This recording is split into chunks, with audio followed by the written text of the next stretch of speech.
Oh my gosh. So I am out here with the darling McKenna. And what did you do? What did you do? Oh my God. Hey! Tico, come here. Tico, come here. You're bald, dude. Oh my. Yeah. You're like a little fleece blanket. Yes, Tico. His head looks horrible. Oh my God. Look at his tail though, it's like clean. Tico, let me look at you. What did you do? Did you eat your hair, dog? Oh my God. I am not showing this to Kaysen. Yeah. No? She's gonna hate me. I love it. You actually did pretty good. Good work, Kenna Marie. It wasn't just me, it was Sienna, okay? Welcome back to the channel. Are you prepared for the effects of a long winter? I'll tell you more about what I mean coming up. Also, after I get done with my little rant for the day, we got lots of footage of some great things happening with the rabbits. We did a lot more treatments in the ear with the medicine that must not be named. And then also in this video, we're gonna take you to the greenhouse and we'll show you the way that we do foddering here on the Manti Homestead. All that coming up. YouTube video here, Mama's already got one. Sideways. Oh, sideways. Devin, don't yell into it though, okay? YouTube video. Did you get all of them? It's putting stuff in there. All the bunnies? I'm not allowed to say anything. So tell He you what. Yeah, He so doesn't like me right we're now. catching all the bunnies. We've cleared up the ivermectin in that really damaged doe from the prior video. But we've noticed a little bit of mites in the other ones, which we kind of figured we'd do. So we're going to go through all the big mama bunnies, and they're each going to get one drop of the medicine, which must not be named. So I've got all my helpers in here doing that. Good recorder. Rabbit.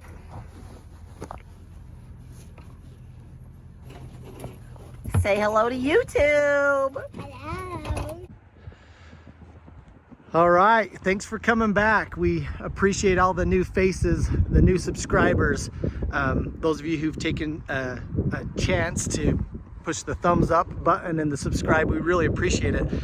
This channel, as you know, is a little bit about opening your eyes, what's going on in the world, and a whole lot about homestead, what we do about it. Because, you know, there's a lot of people telling you about what's going on, all the gloom out there, and we don't avoid talking about that. But most of this is efforts that we've done. Yes, we highlight a greenhouse, we've got a milk cow, we've got rabbits, we've got chickens, but this is not necessarily what you need to be, or what I'm telling you to do. You don't need to be replicating what I'm doing by any means. The purpose is hopefully that this will inspire you with the efforts that you should be doing. Hold on, important moment. What's going on, Alyssa? I'm getting kisses, dude. Oh. Well, it's another day at the homestead and another snowstorm. This is absolutely insane. I mean, what is that about? It's pretty close to 5 inches. Some places in northern Utah, I mean, they're just getting slammed. They had a couple inches of first thing this morning and we only started midway through. And so, yeah, we had a drought, and yeah, we've all been praying for snow, and yeah, we might have too much of it. There's ramifications. A lot of, well, let me just tell you what we were doing. Last year at this time, we were digging a hole. We excavated actually in March of last year. It had dried out by about mid-March, and we dug our hole and we were waiting on concrete. I mean, that just seems like a whole new world. And so just to give you an idea, this snow is wreaking havoc, not just on construction. I'm mostly worried about agriculture. I'm worried in general about food all around. Hold on. Yeah, sweetheart? We gotta go open the door for the sweet little girl.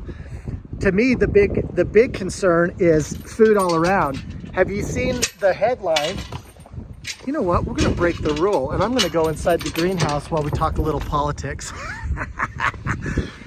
I don't know if Becca watches my videos, so this is a test to see if Mrs. Homestead is a subscriber and if she does a thumbs up or maybe even a thumbs down. Have you seen the headlines about a certain something experimental medicine being put in food? If you haven't, you need to go look that up.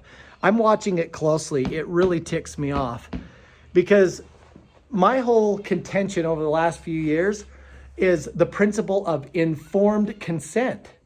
We need to be aware of any risks, be informed, and then we make our own choices. So if we weren't told certain things, I find that highly offensive because that's against the principle of liberty and agency. And it's not cool in my book. I will rant and rail against that all day long. So a lot of what you're gonna see later in this video was with the rabbits and just kind of some of the logistics. Hi, sweetheart. Hi. Alyssa is the sweetest little thing ever. The logistics of taking care of a rabbit colony and when they get mites and how you have to take care of them and how annoying it is. And if you're doing a colony setup, which we are, there's some pros and there's some cons. There's things that work and some things that we've had to learn and discover. But our rabbits are doing phenomenal right now. One of these days I'll do a whole video on that because I tell you what, having a backyard source of protein, yeah, I'm glad I have that, and I wish I had more.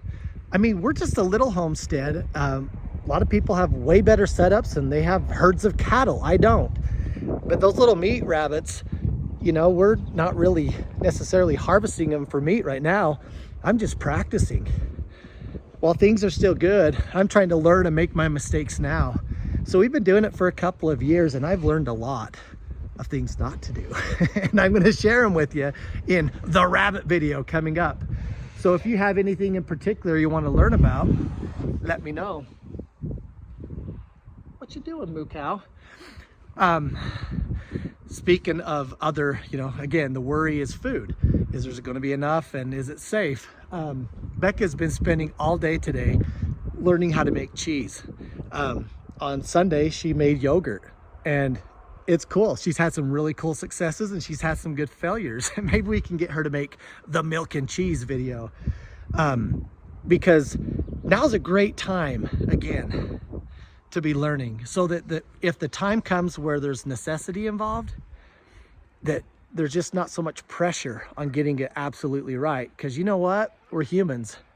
We don't get it absolutely right. So hopefully you're following these things that are going on. I'm extremely concerned about it. You think about having this much snow and this much moisture. Normally around here, farmers that had planted their grass seed last winter, the grass is already grown and they're getting ready to cut so that they can hurry and till it up and plant their corn. With the amount of space in our short growing season that's required for corn, you know, I feel bad for them. I'd love to interview a farmer on this channel because I think for some people, all of this moisture, all this snow could prolong the starting point, and that could limit their success or their ability. They might have to not do corn and have to do some kind of grain instead. So we might have an overabundance of water all of a sudden. Of course, there's the flooding issues, but you know, I know out east they're having similar issues with you know, their growing season has been disrupted too, and that's going to affect, I think that's going to affect your seeds, your ability to get seeds, probably not this year, but next year, because if they don't get some of those things in the ground and let them go to maturity so that the plants can be ready, you know, you could have some effects with your seeds, you know, garden seeds as well as just simple grain seed needed and required for our farms and the livestock. Not to be alarmist, but there's a lot going on and I think you need to be aware. Last thing I'll mention, and then we'll just do a lot of cool homestead footage.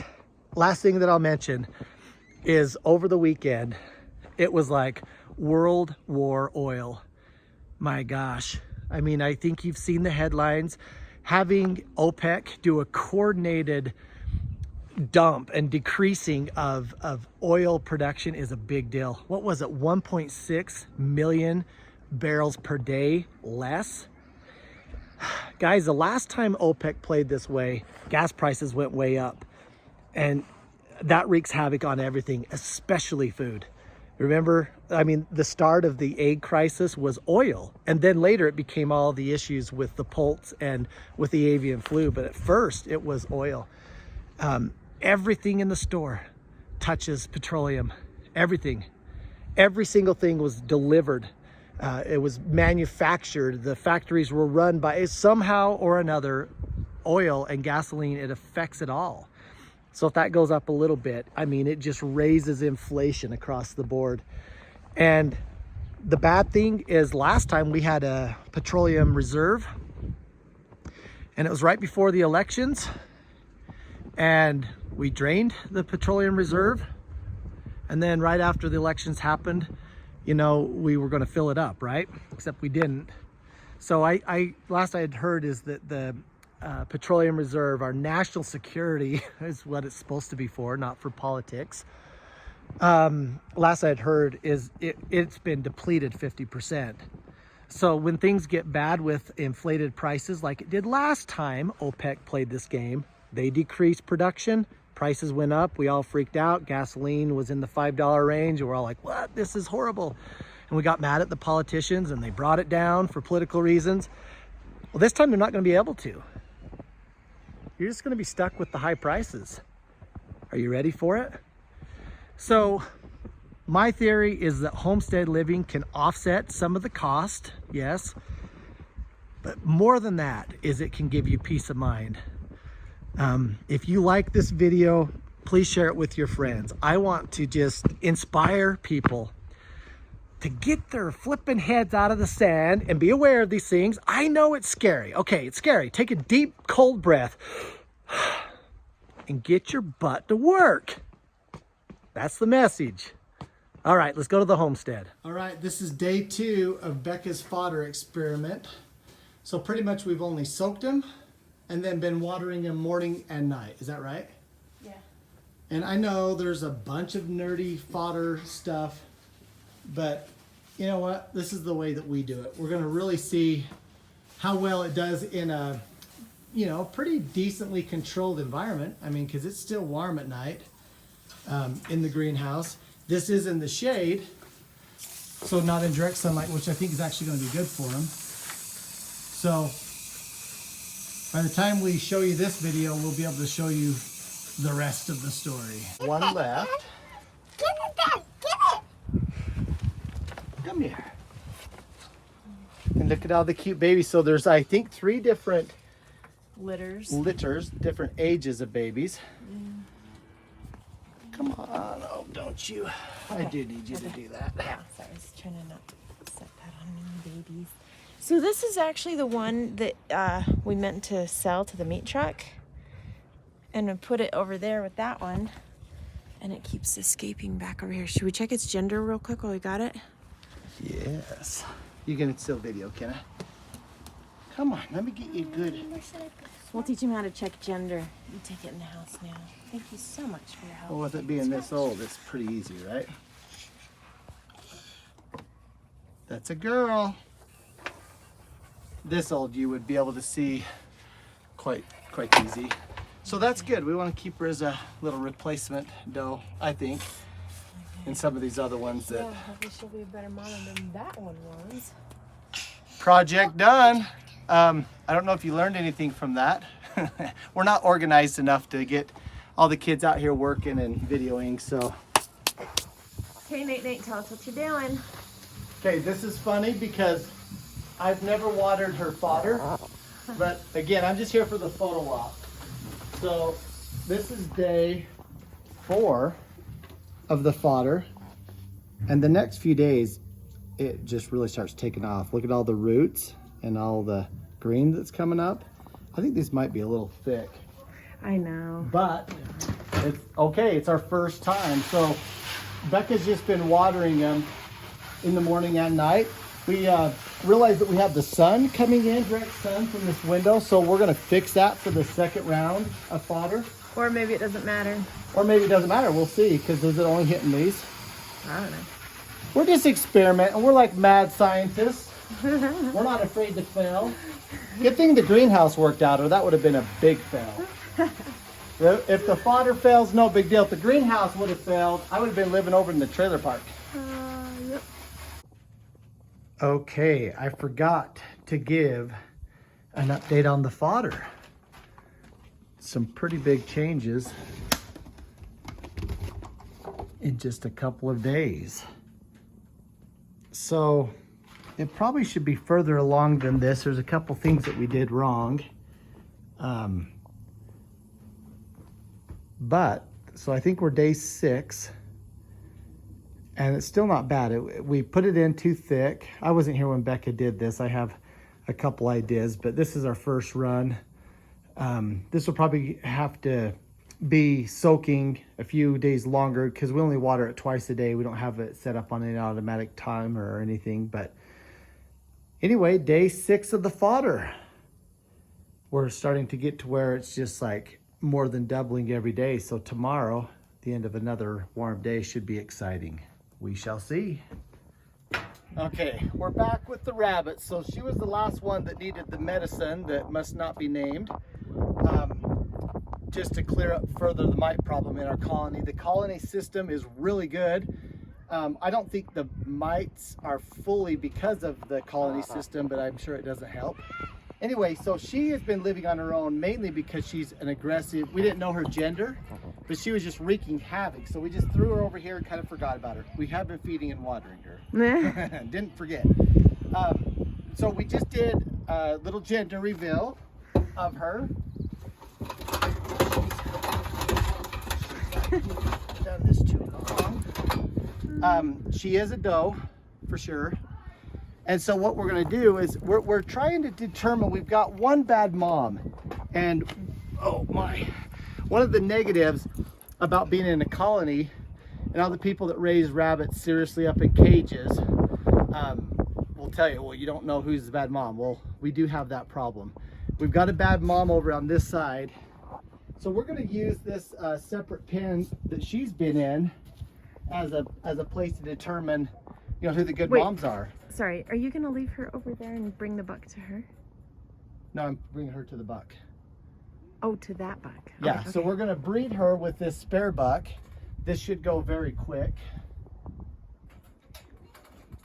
Well, if she's in heat, I guess, right? Does that matter? No, It doesn't matter. Rabbit's always in heat. So we'll get her bred, and then 30 days later, we'll be able to monitor what kind of a doe she is. Should I be videoing this? Yeah, you should. I feel like I shouldn't be. No, you should. Birds and the bees. Yeah, I'm gonna give you the camera. Becca's getting uncomfortable, so it's just me here with the rabbits. He's been on his own for a while, so it might take him a second to figure it out.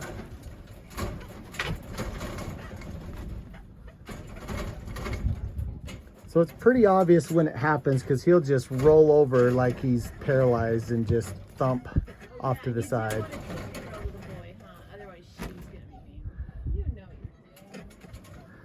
Thanks, Mrs. Homestead, for that.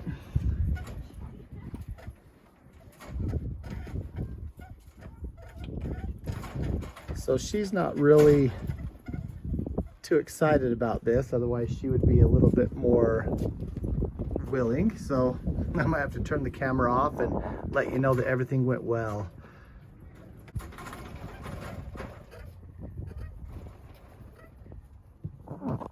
Nothing yet. Okay, we are day 7 with the fodder. But before we do that, just take a look at this. You know what we call that? We call that madness. This is the long winter that will never end, and why we have a greenhouse. Because really, we should be doing a lot of preparations in our gardens, but we're not. We've still got snow and more coming. Anyway, look at that. massive change from yesterday to today. And I think that by tomorrow, it'll do that again. And so by tomorrow, you're gonna be like, you did it, Nate. Or you did it, Rebecca, excuse me. You did it, Miss Homestead. Correction. And we're just gonna look like fodder kings because that is looking extremely cool. Becca actually fed a little bit early to the cow just because we want to get her started. And from here on out, we'll just start feeding her and then we'll start having rotation. So by a week from now, I'll be able to show you daily progressions. But there you go, day 7 of the fodder. And I'm pretty happy. I think Miss Homestead has done awesome. Out. All right. I hope you enjoyed not just the political rant, but maybe more particularly the footage of the bunnies and the fodder in the greenhouse. If you made it to the end of the video, maybe shoot me a comment below. Hey, I made it. I might look at that and see if you're a subscriber. Maybe you can subscribe. I won't call you out, but give me a comment if you made it to the end of the video. Also, if there's some content on the homestead you would like to see more of, let me know. And if there's things in the political world or the economic world or the food supply world that you're interested in, put it below. We'll talk about it. Because again, we want to be aware and then we want to prepare. Let's get to it. See you next time. Oh, there we go. It's about time, mister. My goodness.